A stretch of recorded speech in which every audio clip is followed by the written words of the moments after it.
Maybe the most intriguing part of the whole Switch 2 Mario Kart reveal is the idea that the game could feature 24-player races for the first time in series history. While we don't explicitly see 24 karts, we do see 24 vehicle bays at the starting line of this new Mario Bros. Circuit course. Clearly, this course was designed to fit 24 racers simultaneously, and this could suggest that an expanded number of racers could be one of the main selling points of this new Mario Kart. But knowing what we currently know, I have a bit of a problem with this. If we look at the entire roster of Mario Kart 8 Deluxe with DLC included, that's only 48 playable characters in total. Of course, I'm not counting any gender variations like the male and female villager, color variations like all the different Yoshis and Birdos, or all the different Mii costumes. If this new Mario Kart was going to have a similar size roster, that would mean that in a 24-player race with everyone picking a different character, you'd have half of the entire roster out on the course at one time. That's not necessarily a problem, but if you think about it, that's not a ton of choices for the player. Then imagine this didn't count any of the DLC characters. The number gets even smaller. So the point I'm trying to make here is that this game is likely going to have more characters than 8 Deluxe. A lot more. If we're doubling the racers on the course, then why not double the amount of racers we can pick from as well? That would mean 48 brand new playable characters that weren't featured in Mario Kart 8 Deluxe. In this video, that's exactly what I'm going to be suggesting. The 48 characters I think could be added into a new Mario Kart game for Switch 2, staying with viable, realistic picks mostly within the Mario universe. So real quick, before we get into the list, let me just say to anyone that says we can't have a Mario Kart game with 96 total characters in it, if Smash Ultimate can have nearly 100 characters, all with unique hitboxes, weights, and movesets, I think we can aim pretty big with Mario Kart. Now obviously I don't know the ins and outs of developing a game like this, but from what it seems, as long as you have a character's weight and dimensions planned out, the new playable racers are essentially just a model swap. It's not like a Smash game where you'd have to plan out a whole new moveset. Also for this list, returning characters are on the table. If a character has been featured in a Mario Kart game before, I personally think that skyrockets your viability. So this list will definitely feature a few of them. But this list will be mostly original characters, and not just a bunch of stuff that was already a skin in Mario Kart Tour. Sorry Kitsune Luigi. So not in any particular order, character number 1 is Rob,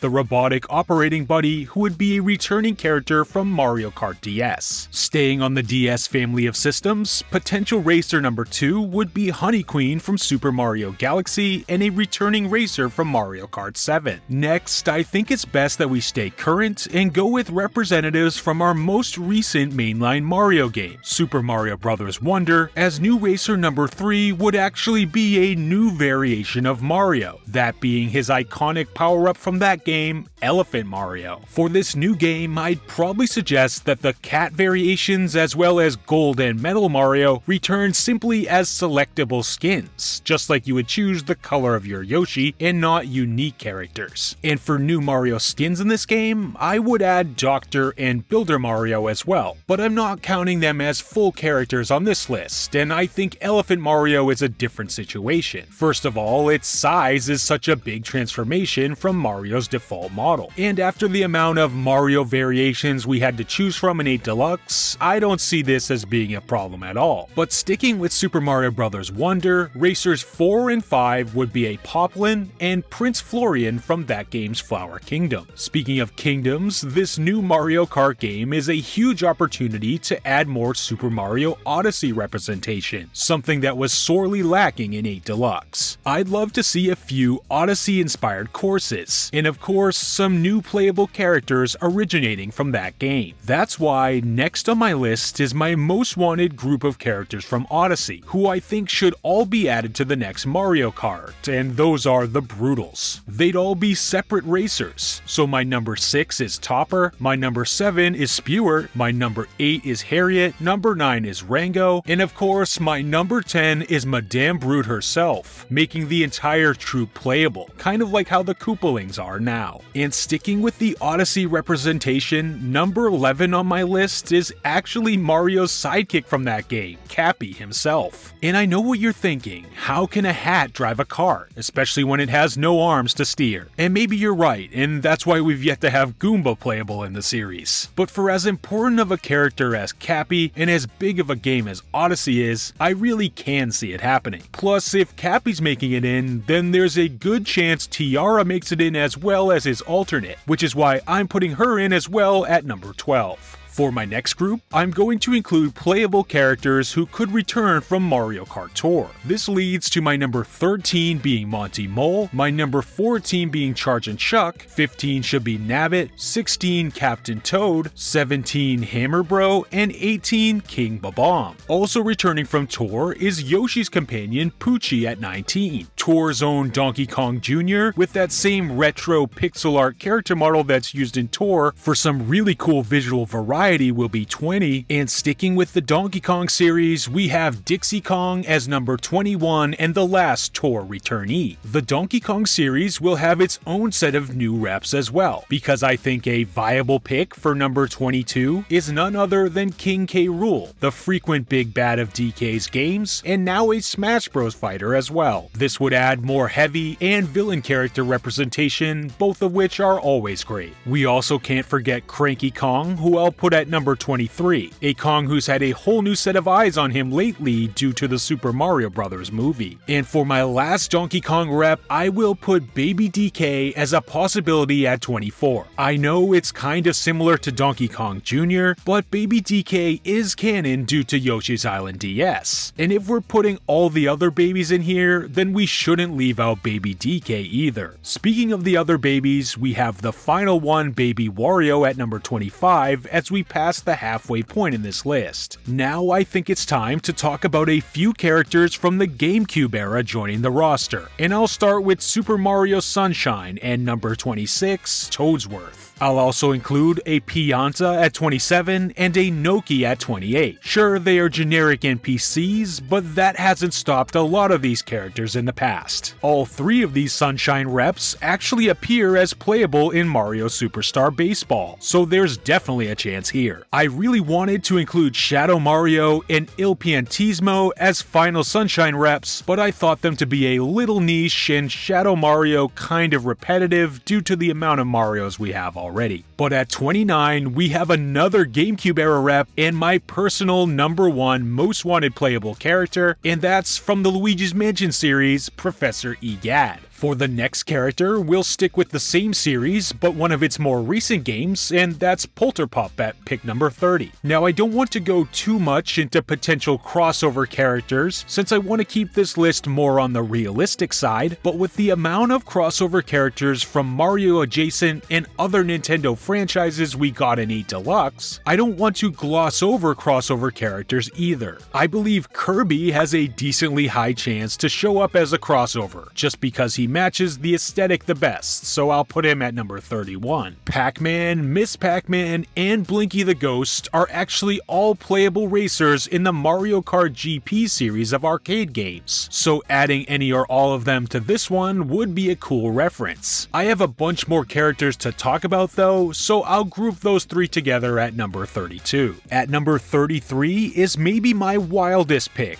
but don't be surprised if it happens. It's a crossover character with a kart racing series of his own. Sonic the Hedgehog would be a really cool third-party inclusion, and it's one that would certainly make headlines throughout the gaming world. And I know what's coming. This is a video about viable newcomers, yet he picks Sonic. But let me just say, people said the same thing about Link during Mario Kart 8 speculation. And of course, there is precedent of Mario and Sonic joining forces in a sports setting with the Olympic game crossovers. Would I bet on Sonic joining Mario Kart as a sure thing? No. But it's definitely not impossible either. On the topic of crossovers, let's not forget about another Mario adjacent series, which is WarioWare and that crew. I'll choose 2 WarioWare characters who I think are the biggest standouts and most likely to join, those being Mona, who I'll put at 34, and 9volt, who I'll put at 35. Now, I don't want to delve too deeply into Mario series RPGs, as that lessens the viability of this list, since we've never gotten an RPG series character in Mario Kart before, so I'm not going to include anyone who originates in the Paper Mario or Mario & Luigi series as well as Super Mario RPG, simply because I don't think those are happening. But I will add 2 RPG original characters in Rabbid Mario at 36 and Rabbid Peach at 37. Mario plus Rabbids to me seems a little more likely due to the art style of those games translating better over to Mario Kart, and these 2 would definitely be the reps from that series. Now for my next 2 picks, I'm going to go for some retro throwback picks that would be really cool to see make an appearance in Mario Kart. The first would be Wart, the main villain of Super Mario Bros. 2 at number 38, for another villain and another heavy. And I'll add Foreman Spike from Wrecking Crew at 39, another retro character made all the more likely with his Mario movie inclusion. For my next batch of picks, I want to mention some characters who have been playable in the Mario Party series, but never Mario Kart. Their inclusion in Mario Party, I think, makes them pretty likely, since Nintendo has already gone their way once when looking for characters to include in a spin-off. Number 40 would be Ninji, last appearing in Super Mario Party Jamboree, and the same goes for our other Spike, who I'll put at number 41. Next, I'll put villains Boom Boom and Pom Pom grouped together at number 42. Boom Boom was never actually playable in a Mario Party game, whereas Pom Pom was. Even still, I think you have to include both here either way. And as you'll notice, that leaves us with 2 more generic Mario enemies. The Armless Goomba, who I'll put as a possibility at number 43, and similarly, Blooper at number 44. Neither would be amazing additions, I guess, unless you're particularly a fan of either one of those characters, but no one would bat an eye at their inclusion either. And they've been playable in Mario spin-offs before, so there's always a chance. At number 45, in the same generic Mario enemy category, this would actually be a playable returnee from Mario Kart Double Dash, and that's Paratroopa. I could include Paragoomba here as well, but I don't think anyone's really asking for that. I do think there is room for some more of these generic Mario characters though. Like, I do think a Penguin, who I'm including at number 46, would be a pretty cool addition. I could definitely see it working, and in all honesty, kind of be a funny novelty pick for the roster. And speaking of generic NPCs from colder climates, I could see a Chivarian from Super Mario Odyssey being added, which would be pretty cool due to its unique design. It would also be great to see one of the Jolly Toasterenans get in as well. It's possible due to the popularity of Odyssey, but I've already had a lot of Odyssey characters on here, so I'll leave you with 2 more out-of-the-box potential choices to close out the list. The first of which is a brand new character, and that being 8-Bit Mario. I know, it's another Mario variation, but in a similar style to Donkey Kong Jr., I think it would be cool to have more of these eye-catching retro characters in the game. So I'll throw 8-Bit Mario in as the iconic Super Mario Bros. 1 sprite as my second to last pick at number 47. And to end off the list, at number 48, I'm going to choose Samus. I know it's not that realistic, but a short, almost cartoony Samus, similar to how Link is styled in 8 Deluxe. I think it could work, especially with a cart modeled after her gunship. I'm going full suit Samus here, no Zero Suit, and I think doing this as one final crossover character makes sense, especially if this new Mario Kart game happens to be a launch title for the Switch 2 alongside Metroid Prime 4 Beyond. Imagine if these 2 were the Switch 2 launch titles, and Samus did make it into Mario Kart. Then how's that for cross-promotion of your games? But what do you think? Do you think 24 racers means we'll get a larger Mario Kart roster this time around? Who are your most wanted playable characters? Let me know in the comments below. If you enjoyed the video and want more fun Nintendo discussions, predictions, and theory videos, then subscribe to my channel, as I'll be making much more of these in the days and weeks to come. If you're a fan like me who wants more Nintendo videos to listen to throughout their week, then I think you'll find some good ones here. Thanks as always for watching, and I'll see you all in the next video.